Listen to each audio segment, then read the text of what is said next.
Are you feeling out of control because you're worried about your child's mental health? Today, I'm going to be giving you the warning signs to look for if you suspect your child's mental health is suffering, and I'm going to be giving you 3 steps you can take right now to improve it. So, the holidays can be even more challenging for families when special needs children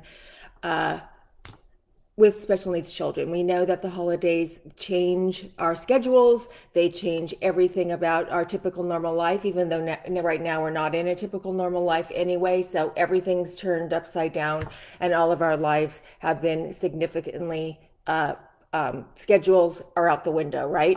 So our kids are really feeling it today. But now on top of that, we have the holidays, which then now our kids are supposed to be changing even more scheduling with different food types. We have scheduling. Maybe if you're not locked down like we are in California, you might have gotten together with your family and having holiday dinners. There's different types of foods that your children are going to be placed in front of them that might cause them to escalate, and lots of sensory stuff coming at them with lots of noise and family holidays and seeing people they don't remember, and all of those things help to escalate our children in their behavior. So, but the thing is that right now the decline in mental health has skyrocketed over the last few months and has increased 50% for behavior and mental health for kids on an IEP. So please be sure to like and share this video at the bottom today, and leave your comments so that we can help more parents that are suffering today, that need help, that they are very worried about their child's mental health, because as I said, 50% of kids on an IEP, mental health has skyrocketed, and that's what I'm going to be talking about today. So as an advocate, I talk to lots of parents every single day, and I usually carry about 35 to 40 cases in which I speak on behalf of those parents. And so for many of those clients, I've got probably 10 that their child has escalated in their mental health issues. Their mental health is suffering. Kids are cutting, they're self-medicating, they are having suicidal ideology. I have children who have been hospitalized and are on heavy medication because they did try to commit suicide.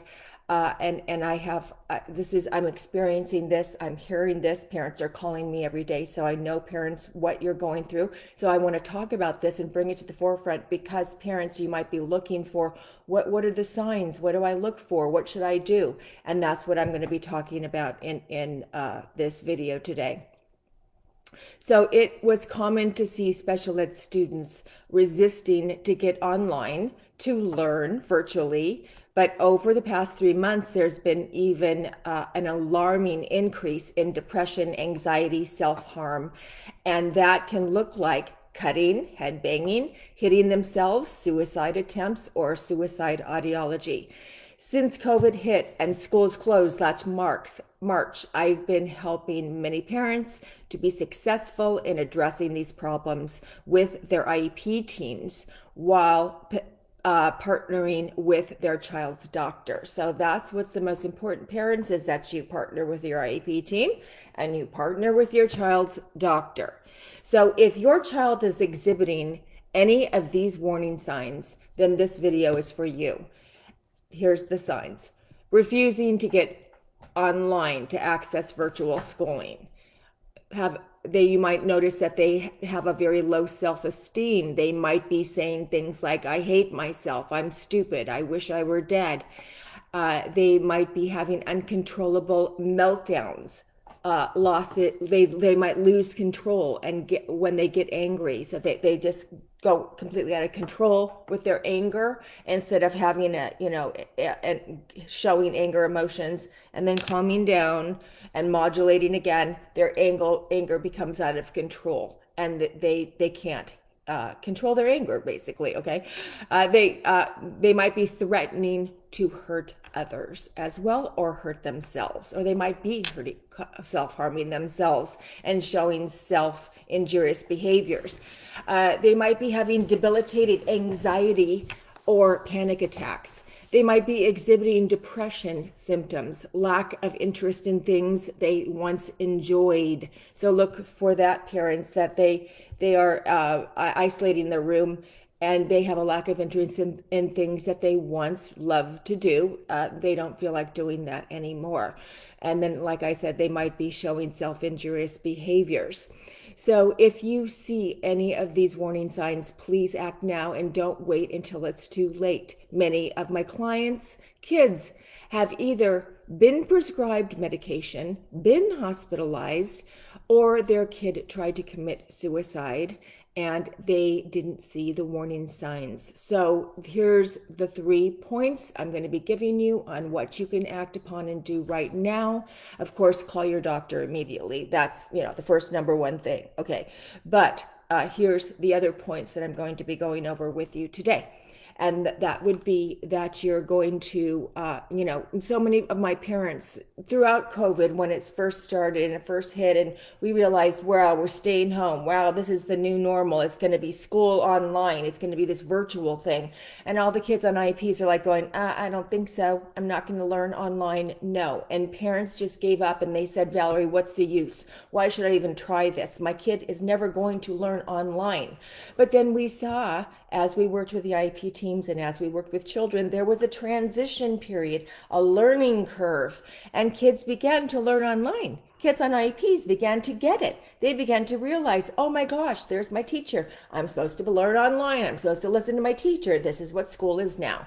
But for some children, it was a shorter learning curve. For other children, they're still in the learning curve. But there is hope. And so that's what I've been working with with my parents, is that don't give up. I've seen kids that are in the moderate to severe on the spectrum, and they have learned to get online. They have understood that school is virtual now, and they are actually learning now online. So there's hope. It can work, but you have to work with your local school district. You can't give up. It's very difficult. You have to be willing to commit, but I've seen it be successful, and it is able to happen. So we know that virtual schooling isn't working for many kids. It's just, it's still a huge challenge, even though there is hope. But many parents, they've just given up. Okay. And because they didn't realize that there was that learning curve. So what I recommended to those parents, if I wasn't representing them, is number one, of course, we call an IEP meeting. And what do we do at the IEP meeting? We requested virtual schedules. Okay. So a virtual schedule, or a visual virtual schedule, right? Okay. So it's a visual schedule that actually has, from 8 to 8:20, it's going to be math, and here's the Zoom link, here's the Google Links link, whatever link it is they're supposed to be getting online. It's right there on their visual schedule for virtual schooling. And then it's got the time, it's got what it is, and it's got the link there. Okay, so all the information is right there next to the child. So all they have to do is go down, and they know what their day is. They can see what's expected of them that day. They can see how long they have to be online. And you can add different things as well. Now, and then of course you're going to individualize that visual schedule according to what your child's needs are, their level of reading, and so forth and so forth. But the IEP team is required to develop that visual schedule for you, not you. You're not required to develop it.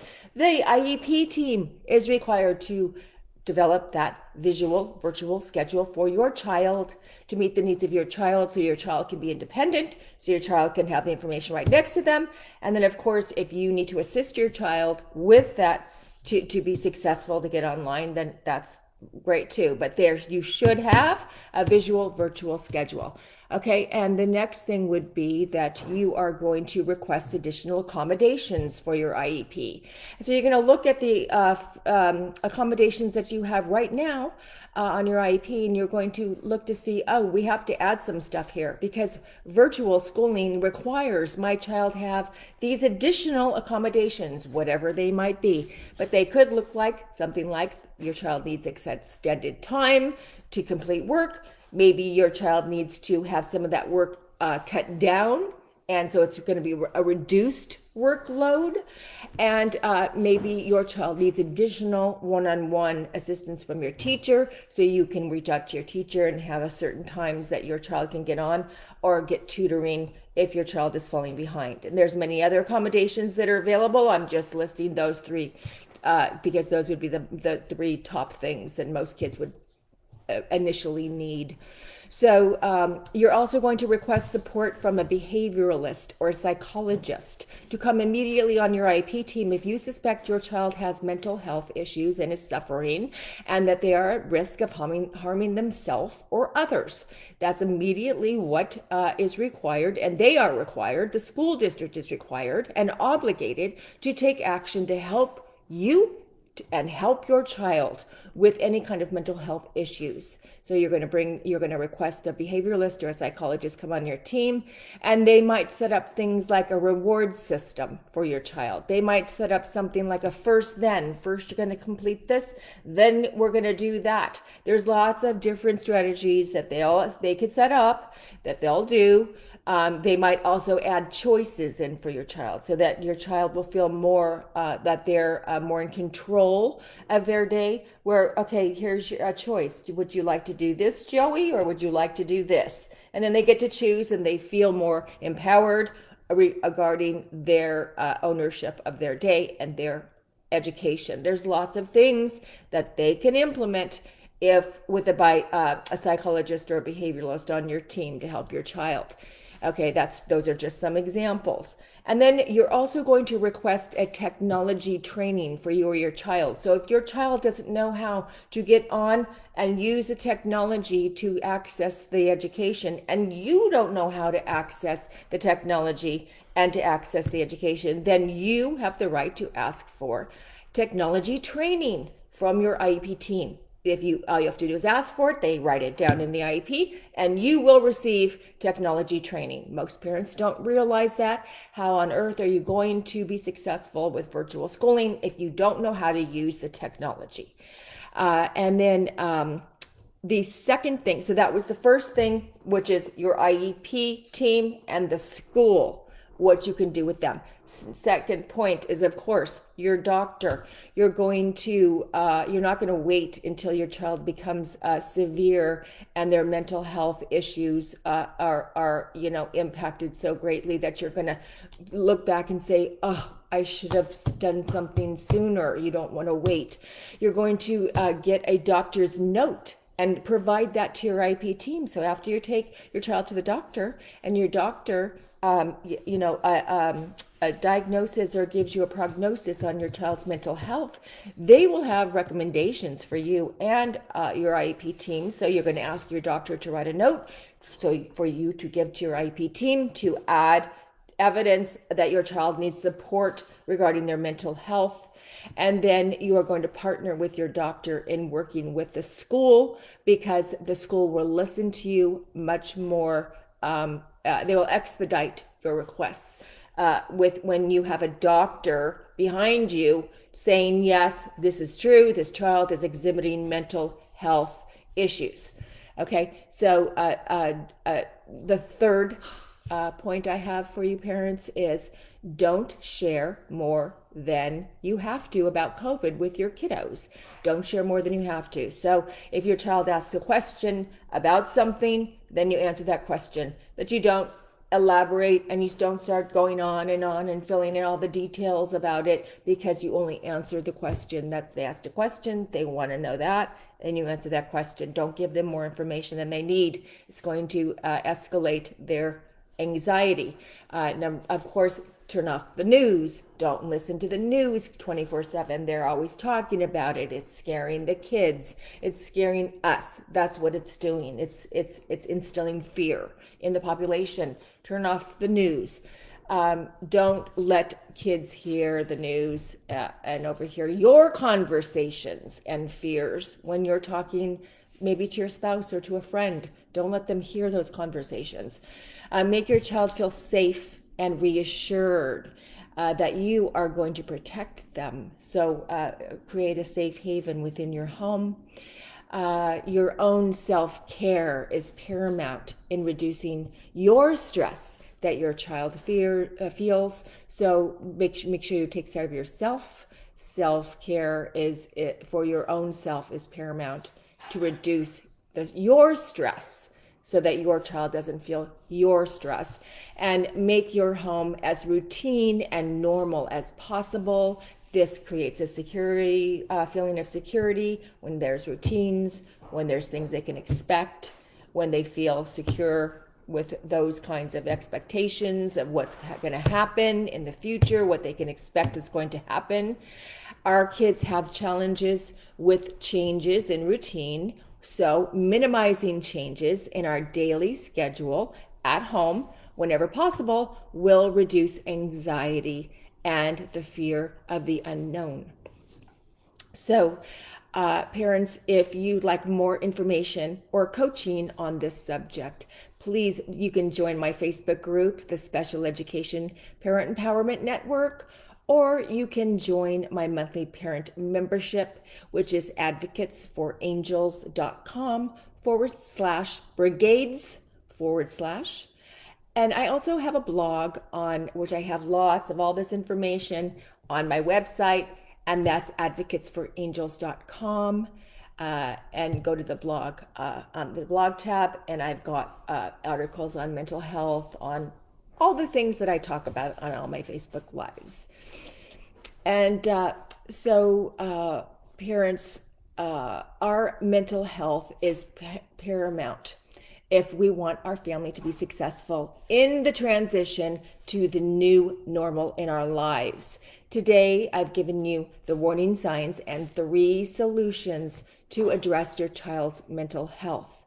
We are living in a time when levels of stress and anxiety are overwhelming for parents and students. Celebrate your child's wins. So celebrate their wins, because there are wins every day for our kiddos and their accomplishments, and create a safe haven within your home. Give yourself grace and don't sweat the small stuff. Because believe me, parents, I have to tell myself that every day. Do what's best for you and your family, and don't let others' opinions influence the decisions you make. So do what's best for you and your family, guys. At this point where we are today, we got to make our decisions based on what's best for us and best for our family. And if other people don't like it, that's okay. Don't allow that to sway your decisions for yourself and your family. And I've seen a huge improvement in many of my clients' virtual learning and their grades and their mental health when the parents have taken the steps I've shared with you today.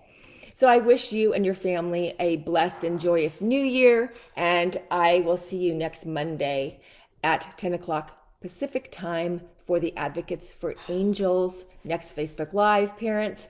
I'm Valerie Abrahamian, the IEP Navigator, and I help parents, and I coach them, educate them, and represent them, speak on behalf of them, so they can receive the special education program their child needs to thrive, both in school and in life after high school. Take care, everyone, and God bless.